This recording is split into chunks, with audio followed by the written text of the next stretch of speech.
Alors, 20 ans que vous n'avez pas eu votre mère, vous avez 25 ans. En fait, 20 ans, plus de 20 ans pratiquement, vous ne l'avez pratiquement jamais vue. Elle vous a laissé dans un foyer quand vous êtes né. Et puis, pendant 4 ans, elle est venue vous voir de temps en temps. Vous n'avez aucun souvenir de ça, mais vous le savez. Et puis, à 4 ans, plus de nouvelles.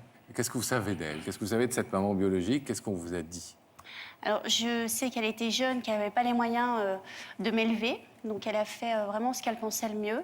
Après, elle s'est battue comme elle a pu, façon de dire, elle a essayé par différentes façons, puisqu'il y a quand même eu 3 procès par la suite, donc elle a été jusqu'au bout de ce qu'elle pouvait faire. Elle a été déboutée à chaque fois. Exactement. Et en fait, à 18 ans, vous ouvrez votre dossier, comme vous y avez le droit, et vous découvrez ça, vous découvrez cette histoire. Et vous découvrez notamment que votre maman, en fait, a toujours refusé que vous soyez adopté, comme si elle voulait garder l'espoir un jour qu'elle vous récupère, c'est ça? Exactement. C'est vrai que quand je suis partie, j'ai pris mon indépendance, j'ai demandé à voir mon dossier, et de là, j'ai appris vraiment le fin mot de l'histoire, quoi.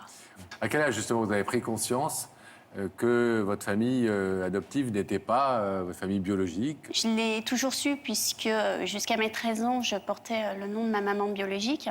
Les choses ont toujours été dites, hein. Même avant cette adoption, les choses étaient très clairement dites. Vous avez pensé beaucoup, souvent, à elle? Vous l'avez imaginée?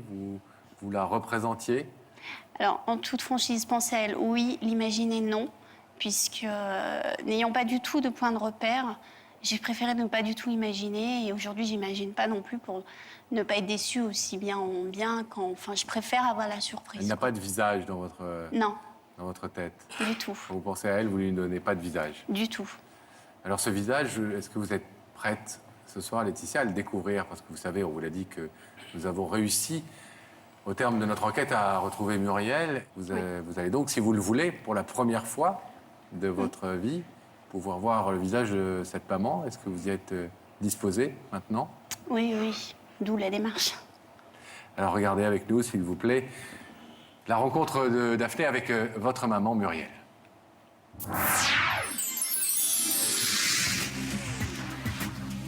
Alors Laetitia, ouvrez grand vos yeux. Vous allez enfin pouvoir découvrir le visage de Muriel, cette maman qui a tant manqué à votre vie. Allez, on y va, on va retrouver Muriel. Elle est là. Voilà. Alors. Ouf.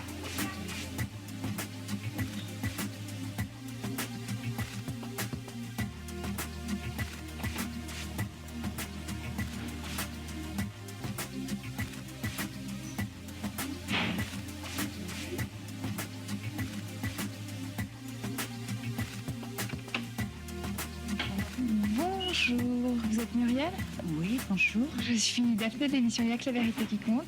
Je suis venue vous porter cette invitation. Vous êtes invitée sur le plateau. Quelqu'un veut vous dire quelque chose? Oui. Ça vous fait quoi? Le rôle d'effet, surtout qu'on ne sait pas qui c'est, donc c'est un très très drôle d'effet. Vous avez aucune idée de la personne qui pourrait vous faire venir? Non, Si vous le gardez pour vous, une petite idée? peut-être.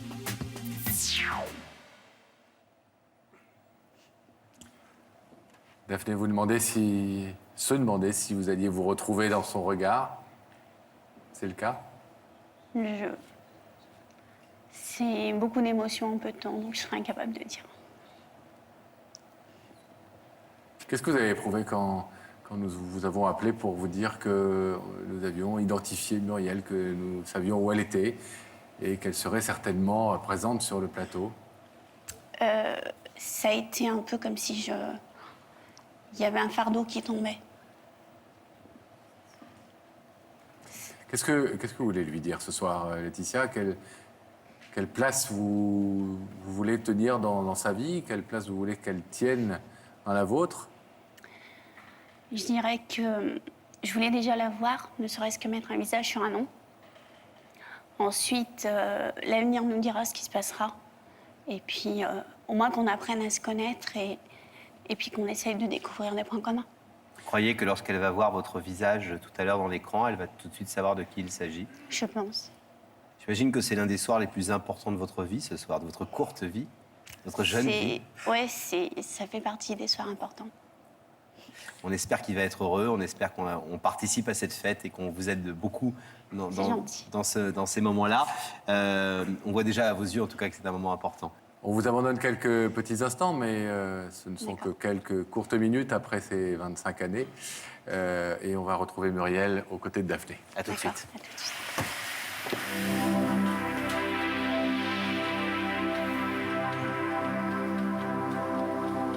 Le rideau se referme et la connexion avec la loge de Daphné est ouverte à nouveau. Daphné? Oui, je suis enchantée d'être aux côtés de Muriel. Merci d'avoir accepté notre invitation. Rien à faire. Moi, j'ai juste une question. Quand je suis venue vous porter cette invitation, j'avais l'impression que vous étiez en même temps émue et en même temps soulagée. Alors, est-ce que je me trompe?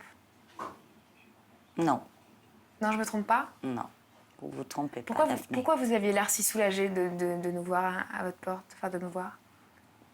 Peut-être c'est parce que la personne que je vais retrouver, j'attends depuis longtemps. Vous êtes prête à répondre à ces questions aussi? Oui, tout à Même fait. si vous êtes venue écouter, mais vous êtes aussi venue pour répondre? Exactement. D'accord. Tout à l'heure, vous avez eu un petit lapsus. Vous m'avez dit que j'allais dire cette phrase « le bonheur est au bout du couloir ». C'est pas le bonheur, c'est la vérité. C'est la vérité. Donc, pour l'instant, je vous invite à l'écouter. D'accord? D'accord. Je vous demande de vous lever, s'il vous plaît. De suivre ça, mais la vérité est au bout du couloir. D'accord, merci.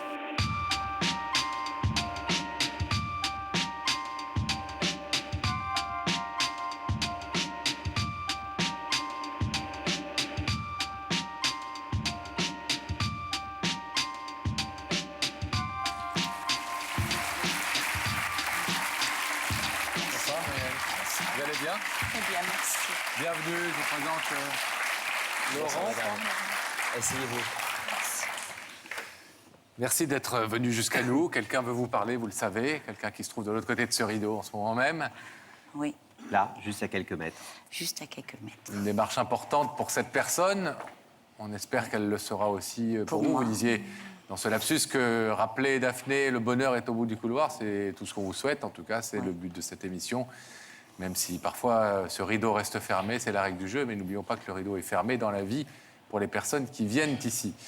Qu'est-ce qui fait que vous ayez un doute, et un doute aussi visiblement précis, même si vous ne voulez pas entendre vraiment en parler pour l'instant? Ben, comment vous expliquer? Il y a plusieurs personnes que j'ai pas vues depuis très longtemps, mais dont une qui me tient à cœur. Non. Vous voulez nous en dire plus sur l'identité de cette personne qui vous tient vraiment à cœur?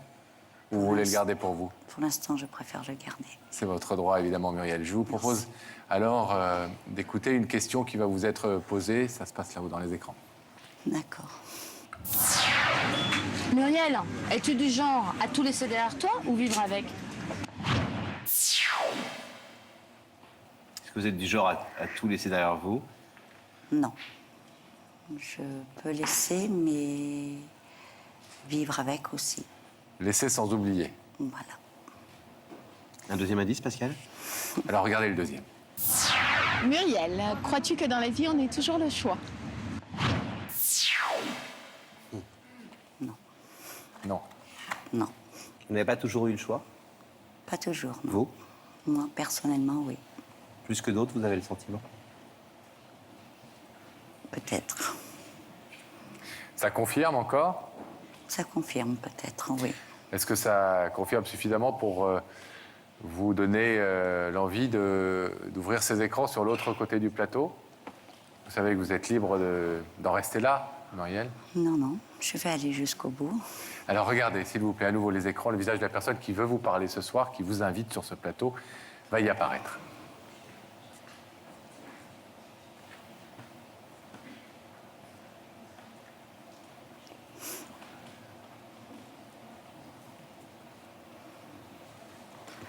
Oui. Oui, c'est la personne que je crois. Ça veut dire que c'est ma fille, mon enfant. Je la reconnais aux yeux, Vous la reconnaissez à ses à yeux? ses yeux.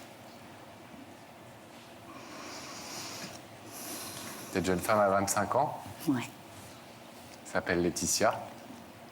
exact. Un prénom que vous avez choisi pour elle il y a Pour elle. 25 ans? Oui, mais je l'appelais plus Titi, il y a 25 ans. Titi. Titi, oui. Un prénom que vous ne lui avez donné que 4 ans. Le temps Oui. de la voir un peu, et puis Exactement. plus jamais. Elle est toujours aussi belle. Je suis très contente. Oui. Est-ce que vous voulez savoir, Muriel, ce que votre fille est venue vous dire ce soir? Oui. Laetitia, je ne vais pas vous appeler Titi. C'est à vous de parler. Bonsoir. Laetitia. Je pense qu'on va essayer de se tutoyer, ce sera peut-être plus simple. Oui, exactement. Je suis venue ce soir, je pense, en priorité, c'était pour mettre un visage sur un nom. Je suis aussi venue avec l'idée qu'on apprenne à se connaître. Je suis pas là pour juger, parce que je n'ai pas à juger quoi que ce soit. L'histoire, je la connais. On a simplement, je pense, beaucoup de choses à se dire. J'ai aussi un petit garçon qui serait peut-être content de voir sa grand-mère. Je pense qu'on a des choses à faire ensemble. Je le pense aussi, Laetitia. Énormément de choses à rattraper. Je voulais que tu saches que tu m'as toujours manqué énormément. J'ai pris un choix très dur il y a quelques années. J'en ai beaucoup souffert et je pense que toi aussi. Je pense que il se passera ce qui se passera et laissons le passé là où il est. Voilà. Et allons vers l'avenir, qui sera Voilà. beaucoup mieux, je pense. Oui, je pense aussi. Comment s'appelle ton petit garçon, sans indiscrétion? Il s'appelle Yanis et il a 6 ans cette année. Très bien. Voilà. Très bien. Muriel, est-ce que c'est une situation dont vous avez souvent rêvé? Celle de vous trouver enfin face à Laetitia, même si c'est pour l'instant via des écrans de télévision? Énormément. Énormément. Ça fait 22 ans que je pense à elle hein, très très fort. C'est vrai que j'ai été obligée de la laisser, vu ma situation. Laetitia sait que elle ne sait pas grand-chose, mais elle sait que, en tout cas, vous vous êtes battue à une époque pour essayer de la reprendre, de la récupérer, C'est vrai. de retrouver vos droits de mère, et que vous en avez été empêchée. Exact. Elle a découvert ça il n'y a pas très longtemps, et je pense que, enfin, elle nous a confié que ça l'avait beaucoup rassurée aussi. C'est vrai que Laetitia, ça a été très dur quand je t'ai laissée. Un divorce très difficile, sans travail. J'étais très jeune. Et je ne pouvais pas te garder, malheureusement, avec moi. Quand j'ai pu, j'ai voulu te revoir. On m'a toujours dit non. Voilà. Je le sais, et puisque j'ai eu mon dossier, j'ai lu l'histoire, je la connaissais, je l'ai lue. À aucun moment, même sans avoir lu le dossier, je n'ai jugé. Et je dirais qu'actuellement, si j'ai fait cette démarche-là, de passer par un plateau télé, c'est pas forcément évident de raconter sa vie. C'était simplement parce que j'étais arrivée au bout de mes recherches et que j'avais plus de possibilités. Et donc, j'ai tenté ma chance. Mais écoute, je suis trop heureuse, Laetitia, tu peux pas savoir. J'en ai peut-être pas très l'air, mais je suis vraiment très, très contente de la démarche que tu as eue. Vous avez d'autres enfants? Non, je n'ai pas d'autres enfants. Laetitia était unique. Et elle Unique. restera toujours unique. Dans tous les sens du terme. Oui. Muriel, comme le veut le principe de cette émission que vous connaissez, je vais vous demander de vous lever, s'il vous plaît, face au rideau. Un rideau qui symbolise 25 ans, et en tout cas plus de 21 années passées loin de Laetitia. Et ce soir, elle a fait la démarche pour essayer d'abolir toutes ces années et cette distance. Vous pouvez laisser ce rideau fermé, vous pouvez évidemment l'ouvrir. Qu'est-ce que vous décidez? Non, je vais l'ouvrir. J'ai assez attendu.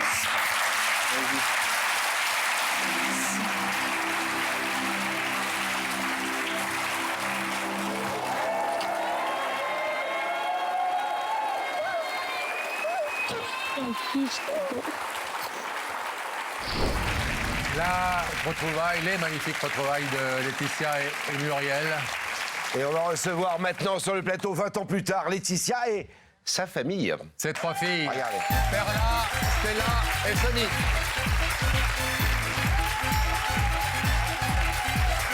Ça va les Siciens? Bonjour les filles. Bonjour Laurent. Comment ça Bonjour, va? Tite. Bonjour. Vous êtes trop mignonnes les trois. Bah oui. Ça va? Ça va. Laetitia, on vient de voir cette séquence mémorable de Y a que la vérité qui compte, une séquence qui a fait beaucoup couler d'encre et de larmes, j'imagine, depuis 20 ans. Vous venez de la revoir. Ça vous fait toujours la même impression de revoir cette séquence? Ça fait toujours la même impression et au-delà de ça, c'est aucun regret. Heureuse de l'avoir fait. Heureuse de l'avoir fait? Ouais. Pourquoi est-ce que vous auriez pu avoir des regrets? Parce que je pense que quand on fait ce genre d'émission, il ne faut pas avoir d'attente, il faut accepter l'autre comme il est et ne pas être exigeant. Et moi, c'est dans cette démarche que je l'avais fait. Alors, on le voit, vous avez retrouvé votre maman chez nous, sur notre plateau. Après, j'ai dit tout à l'heure, des semaines de recherche à l'époque. Vous ne l'aviez pratiquement jamais vue, voire jamais vue.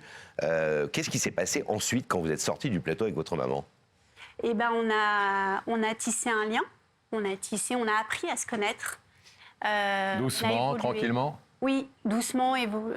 On a évolué ensemble. On a beaucoup parlé, échangé, accepté, parce que c'est pas évident. On arrive en tant que femme avec un enfant, avec sa vie qui a été construite, avec peut-être des demandes que l'autre ne peut pas fournir par protection. Et du coup, il faut apprendre à grandir et à évoluer et faire avancer cette relation, déjà entre nous deux, pour pouvoir après faire évoluer cette relation différemment. On le sait parce qu'on présente évidemment, on anime cette émission depuis très longtemps, Pascal et moi, que beaucoup de mamans ou de papas d'ailleurs qui ont abandonné ou qui ne se sont pas occupés correctement de leurs enfants vivent une terrible culpabilité même quand ils retrouvent des contacts. C'est jamais simple. En plus, quand on passe à la télé et qu'on passe pour le parent abandonnant, c'est terrible. C'est une image qu'on n'a pas envie de rendre. Est-ce que ça a été le cas de votre maman? Est-ce qu'elle a vécu aussi dans ce côté je me sens coupable et dans ma relation avec toi que je reconstruis, j'ai toujours ce fond de culpabilité Alors, elle l'a eu, mais j'ose penser avoir été suffisamment bienveillante pour ne pas lui faire ressentir et pour pas voilà, pour passer à autre chose. Bon. Une fois que l'action, l'histoire, on la connaissait. Donc c'est bon, on passe. Vous avez vécu une histoire avec votre maman qui a duré assez longtemps, hein, puisque mine de rien, 17 vous êtes ans. resté avec elle presque 20 ans, non mais après notre passage dans l'émission. Oui, après, ouais. Et malheureusement, il faut donner une information, sinon on aurait eu avec plaisir, on l'aurait invité sur ce plateau aujourd'hui. Votre maman est décédée il y a quelques mois, donc l'histoire est fermée, entre guillemets, aujourd'hui, bien sûr, même si elle reste ouverte dans votre cœur, j'imagine. Et puis surtout... Alors, c'est quoi ces trois merveilles?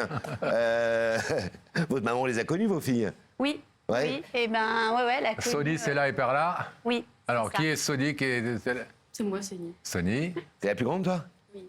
Quel âge tu as? J'ai 16 ans. 16 ans. Moi, c'est Stella, j'ai 14 ans. 14 ans. Et Perla. Quel âge as-tu, Perla? 16 ans. Oh. Vous êtes trop belle. Laetitia, est-ce que Muriel a été une belle grand-mère, une grand-mère heureuse? Oui, ça a été une grand-mère et puis ça lui a permis d'apaiser aussi beaucoup de souffrances et ça lui a permis d'avoir un vrai rôle puisque dans l'éducation qu'on leur a donnée, c'était aussi, elles connaissaient l'histoire, donc elles ont entendu l'histoire, mais c'était pas, entre parenthèses, c'était pas leur histoire, c'était la mienne. Bien sûr. Donc il y a eu un vrai lien de grand-mère à petite fille. Mon fils aîné, par contre, qui n'est pas présent, mais qui était là à l'époque, il a, lui, connu l'avant, l'après. Et ça aussi, ça a été chouette pour lui de découvrir une nouvelle grand-mère, quoi. Les filles, vous êtes de la génération très digitale, très connectée. J'imagine que l'histoire de votre maman, vous l'avez vue sur YouTube, vous l'avez vue sur Facebook, vous l'avez vue sur TikTok. Enfin, vous avez dû, votre mère est très présente sur le digital et cette histoire a été vue et revue des millions de fois. Est-ce que vous avez trouvé votre maman courageuse dans cette démarche? Moi, oui. Franchement, je sais pas, ça m'a fait quelque chose quand j'ai regardé l'émission, alors ouais. Ouais, vous avez eu un peu de la peine pour elle, vous avez pensé à son enfance, qui n'a pas été simple, etc., c'est ça? Et la chance que vous avez, vous, toutes les trois, d'avoir, et votre frère aîné, d'avoir une maman auprès de vous en permanence. Ce n'est pas le cas de tout le monde, malheureusement. Oui, c'est ça. Toi aussi, on t'en parle un peu à l'école? Moi, non, mais, Non, mais je suis quand même contente qu'elle l'ait fait. Ouais. Fallait le faire. Laetitia, c'est formidable parce qu'on a l'impression de vous retrouver. Tu veux dire que tu vas faire un compliment? Tu veux dire qu'elle a moins changé que nous? Ah bah oui, beaucoup moins, oui. On a l'impression de vous retrouver comme si c'était hier. C'est incroyable. Est-ce que vous avez le sentiment quand même que ça a changé votre vie à partir du moment où elle a été auprès de vous? Oui, oui, bien sûr. Ça change un cours de vie. Puisque à partir de ce moment-là, on met des mots sur des situations, on met des mots sur un caractère, on met des mots sur plein de choses. Et puis parce que aussi on évolue avec les amis de maman et puis ils disent ah purée, je retrouve ta mère quand je te vois faire ça. Donc il y a des moments de vie qui sont captés comme ça, qui sont quand même super intéressants et qui sont quand même agréables. Et puis ça permet de dire, de savoir qui on est et quelque part d'où on vient. Et ça aussi, c'est quand même important, malgré tout, dans la vie. On a vu dans la rediffusion là, de cette séquence le bonheur qui était sur son visage, le bonheur de vous retrouver. Ah, c'était certainement l'un des plus beaux jours de sa vie, en vrai. Hein. Oui, oui, oui. Et puis, bon, c'est vrai que là, malheureusement, elle est décédée, mais ça a permis de discuter avec certains de ses amis et qui m'ont dit qu'il y a eu un avant et un après, même pour elle. Donc, c'était aussi quelque chose d'hyper intense. Et, ça venait refermer quelque part une blessure avec laquelle elle vivait depuis de nombreuses années. Elle nous l'avait dit sur le plateau d'ailleurs. On avait clairement questionné là-dessus. Elle nous avait dit que c'était quelque chose qui la tourmentait depuis toujours, évidemment, cet abandon et le fait qu'elle ne se soit pas occupée de vous. Donc je pense que c'était une façon aussi peut-être de retrouver un peu de lumière. C'était oui. Et puis une façon de se, entre parenthèses, de se pardonner à elle-même et que voilà, il n'y avait pas de jugement. Et ça, c'est le plus important pour moi, en tout cas. Vous êtes restée magnifique. Vous avez 3 filles absolument magnifiques. J'imagine que vous êtes totalement heureuse aujourd'hui. Je suis totalement heureuse, effectivement. Ça nous fait plaisir d'avoir des témoins qui sont passés chez nous il y a très longtemps et qui sont pleins de bonheur et qui sont radieux comme vous l'êtes. Oui, mais les filles, vous brillez là, vous êtes toutes belles, hein. Magnifique. Passage à la télé oblige. Dans 20 ans, vous viendrez nous raconter ce que ça vous a fait de passer en 2024 dans La vérité qui compte. Bon, en tout cas... Merci en tout cas. Plein de bisous à l'aîné aussi. Et puis, on vous laisse remarquer. Merci Laetitia, à bientôt. Salut. Au revoir. Salut chérie, t'es trop jolie toi. Au revoir Sonia. Attention, hop. Salut. Merci beaucoup. À plus. À plus.